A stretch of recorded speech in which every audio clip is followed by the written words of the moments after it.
هذا العمل يمت إلى الواقع بكل صلة، وكل الخناقات اللي هتسمعوها من واقع الحياة اليومية.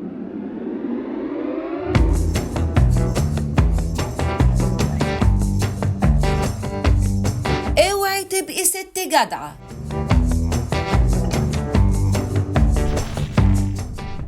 انا نازله للست ام فوزي، قصدني في كام حاجه كده اقضهم لها ومش هتاخر. ها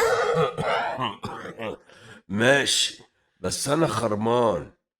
بيفوتي علبة سجاير مع الواد ولع قبل ما تمشي. يا راجل اتقي الله، انت بتبعتر الفلوس على السم الهري ده واحنا مش لاقيين ناكل.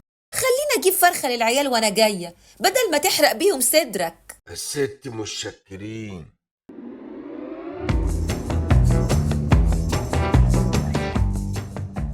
تسمع يا تامر عن الستات المعيله؟ تعرف تتكهن نسبه الستات اللي في كل الاوساط اللي تقريبا هي اللي شايله البيت ونقدر نعتبرها العائل الوحيد للاسره؟ سمعت عن الراجل النطع؟ مساء النور. ازيك يا تامر؟ الحمد لله يا نيروز، اخبارك ايه النهارده؟ انا الحمد لله تمام، والجو طراوه وكله تمام الحمد لله.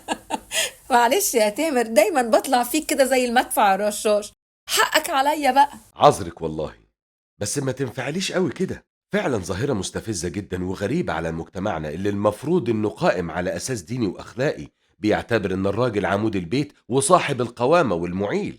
في تغيرات كتير حصلت في حياتنا، عصفت بينا وبأخلاقنا، بس كل ده دي بقت